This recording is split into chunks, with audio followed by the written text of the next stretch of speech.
Waduh, ini kita ketemu lagi ya. Ini awal overhead, cara mengatasinya. Sayang tadi sebelum dibongkar gitu. Ini udah saya bongkar bagian atasnya saja. Bisa sih ngatasin overhead kalau di jalanan itu cukup baut yang atas dikencangkan. Cuma kalau sudah dibongkar begini, sekalian kita cari penyakitnya.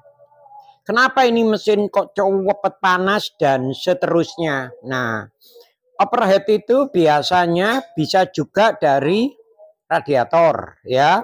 Radiatornya nggak fungsi maksimal. Dari mana dulu? Itulah ya. Kalau kita bongkar langsung itu jangan dulu. Tutup radiator, kita kontrol. Walaupun bagus dia, kadang-kadang pernya itu nggak mau buka, jadi air cadangan itu nggak normal larinya. Itu juga timbulnya cepet panas mesin terus overhead. Itu terus kedua, ada kebocoran di water pump ini, dia nggak kelihatan, nggak bakal netes air. Tapi kalau dibongkar gini kita bisa tahu di bawah ini ada bekas coklat enggak? Air keluar. Itu udah mulai bocor, itu juga cepat menimbulkan overhead. Kenapa? Karena dia airnya arusnya keluar dari sini, mesin jalan kan langsung kering, nggak bakalan netes. Bocornya masih kecil, satu. Kedua, nggak bisa penampungan ini lancar karena masih waktu mau ngisep balik, karena di sini bocor, ngisep cuma udara, tidak ngisep air cadangan. Ya, itu pengalaman ya Lur, saya tidak pinter kok, cuma membagikan. Ya, kita lanjutin ya. Setelah ini saya kontrol, betul nggak mesin ini panas? Saya lihat di sini. Ini namanya rumah timing. Nah, rumah timing ini sudah sampai saking panasnya, padahal ini baru loh. Ini sampai merotoli lah ya. Ini tadi bekasnya tuh. Tuh merotoli kan Lur. Nah, ini harus diganti. Karena kalau tidak diganti murah kok, nggak paling mahal juga 25.000 ini. Ini namanya busa ya. Busa rumah timing, busa rumah timing ini bisa dibelikan punya Suzuki Carry sama. Nggak perlu Katana ya. Ntar kalau beli itu komplit, dapat ininya dapat busa ini dapat, busa ini dapat, karet ini juga dapat. Jadi waktu nanti kita pasang dia nggak akan bunyi kegesekan. Kadang-kadang kan mobil itu bunyi. Nah kita udah curiga kemana-mana. Padahal karenanya ini goyang kan dia gesek di sini gesek di rumahnya bawah ini. Rumah bawah ini gesek dia. Ya yang di sini nih loh. Nah ini gesek sama apa? Sama puller ini Nah puller ini kebetulan kan enggak belum. Kalau udah gesek nanti di sini, maksud saya di ujung ini kelihatan bekasnya gitu. Cuma karena ini masih bagus, tetap ini harus kita ganti Lur, supaya nanti pas mesin kita pasang nggak bunyi gembradak. Oke, kita ngatasi lagi. Setelah kita udah terkontrol gitu, ini kan kita angkat. Nah, kita takut juga slender kopnya ini apa sudah nyebrang air. Kalau masih bagus nggak apa-apa, kita bersihkan, terus kita ganti packing ini aja, kita bisa pasang kembali, yang penting dibersihkan. Untuk cara membersihkan jangan langsung semua Lur. Karena kalau yang kebuka gini jangan dibersihkan.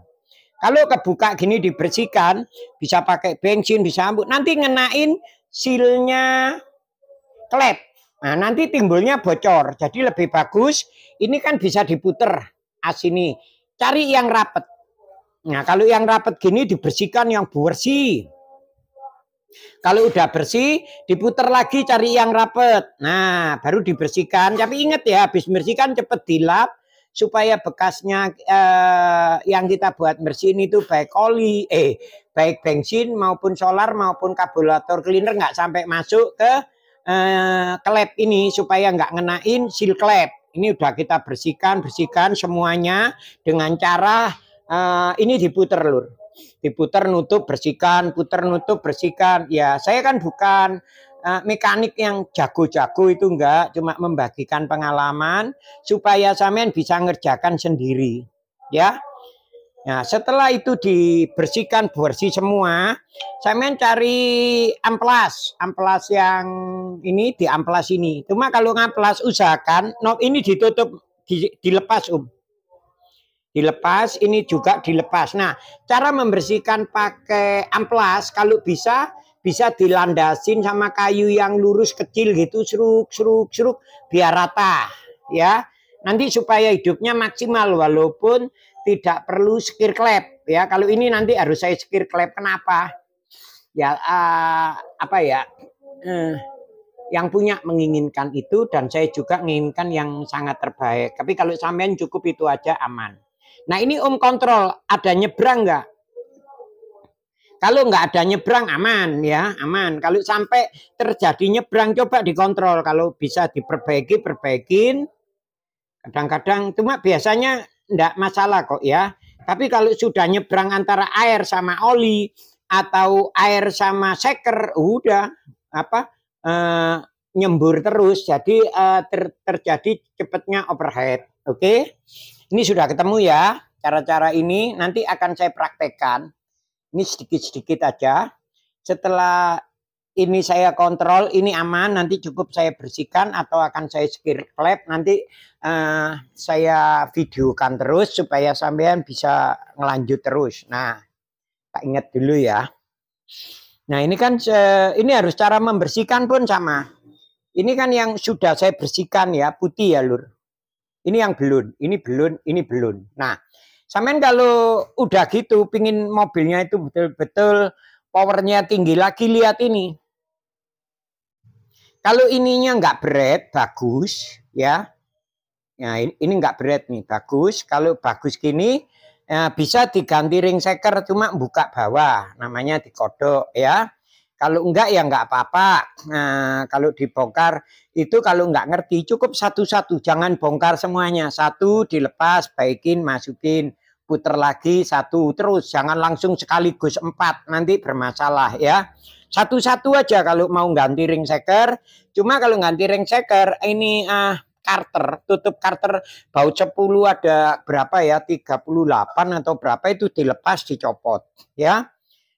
Begitu kira-kira kalau mau maksimal lagi mobilnya yes oke, yaitu tadi ganti ring seker, skir klep ulang biasanya maksimal bagus. Tapi kalau Anda yakin tidak ada masalah ya dengan cara membersihkan aja, pasang lagi oke.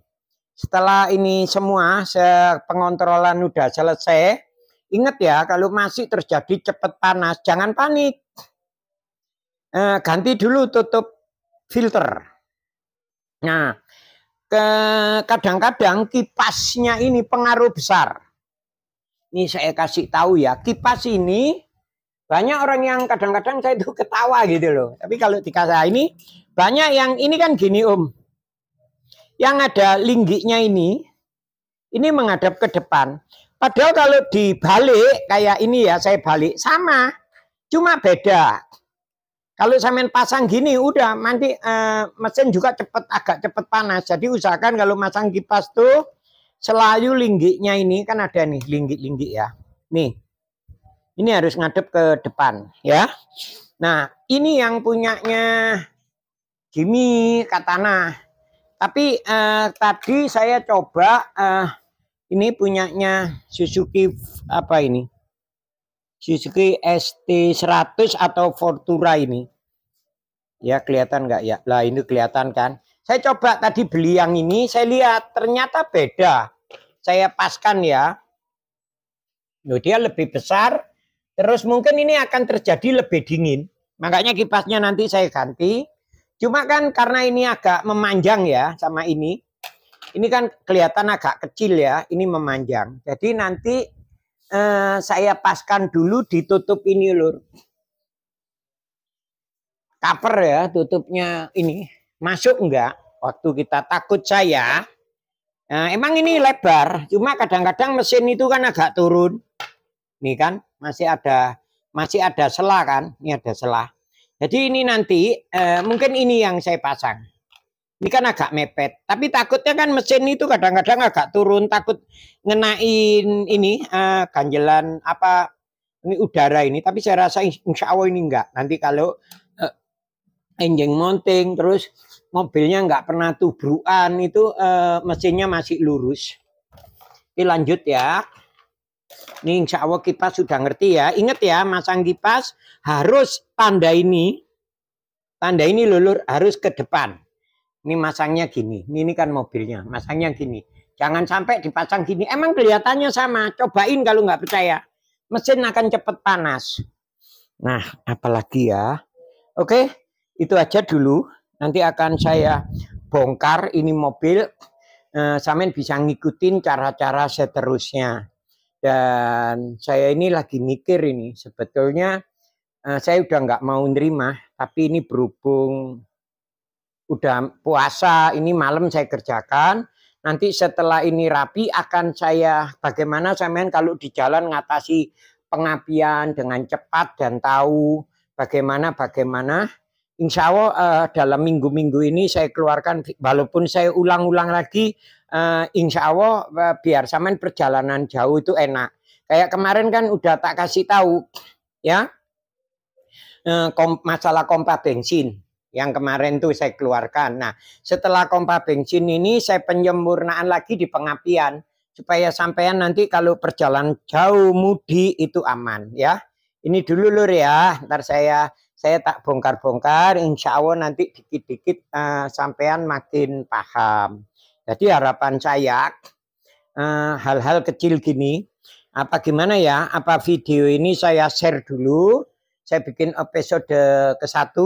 Nanti cara perbaikan episode kedua gitu ya. Jadi nanti insya Allah kalau ini sudah naik, ini udah bagus sih mesin. Cuma bagaimana cara pengapian itu CDI atau platina saya kasih tahu caranya. Mungkin saya izin ke yang punya mobil, saya pakai mobil ini untuk biar sampean-sampean di perjalanan siap. Nah ini buahnya yang pertanyaan masalah ini koel. Kalau kowel itu, waduh sekarang kalau nggak beli yang mahal aja kadang-kadang cuma beli stikernya. Itunya cepet jebol. Kadang-kadang saya kesel daripada mahal saya belikan aja yang murah 150-an dua gitu kowelnya. Cuma setelah saya teliti pengalaman berapa lama ini malah kowel-kowel yang lama mungkin bekasnya punya mobil Mercy, bekasnya mobil-mobil yang dulu itu. Kijang atau seterusnya itu lebih bagus. Apa ya, orsinil aja kalah bagus itu. Saya kadang sampai heran hari ya. Yang orang beli sampai jutaan itu sama bekas itu lebih bagus itu. Cuma kalau kita mau cari ya ke tukang loak atau barang copotan itu. Cuma nanti metode cara melihat bagus atau enggaknya saya kasih tahu lur setelah mesin ini terpasang. Begitu dulu. Sekali lagi ini juga anak starter. Ini kan ini starter, anak starter. Kalau cekek bisa juga yang masuk ke sini ini dikasih relay supaya enak. Itu nanti saya jelaskan satu-satu biar sampean di jalan tuh aman ya. Oke, semoga sedikit pengalaman saya ini ada gunanya. Nanti bisa sharing atau telepon. Ini saya nggak pinter, cuma membagikan pengalaman saja. Nanti video keduanya melanjutkan masalah cara perbaikan. Ini tadi cara ngatasin. Ntar ini saya bongkar untuk episode kedua. Waduh, kayak layar apa ya? Kayak film cerita aja ada episode 1, kedua. Terus cara ngencengin bautnya atas ini. Walaupun kita nggak punya kunci yang tosik atau kalau saya punya sih. Cuma saya selalu ngajari pakai apa ya, perasaan, pengalaman saja supaya sampean-sampean yang nggak punya alat pun bisa ngerjakan sendiri. Kalau bisa punya alat sih emang lebih bagus. Karena apa ya, feeling pengalaman itu kan dari diri sendiri. Tapi kalaupun kita mau belajar cara ngencengin itu sampai krek, terus semuanya rata, insya Allah sempurna. Udah bagus lah, sempurna enggak, udah bagus ini. Oke lur, gitu aja. Salam dari saya, sehat selalu. Semoga ini sedikit menjelang perjalanan jauh ini sampean-sampean bisa ngerti. Assalamualaikum warahmatullahi wabarakatuh.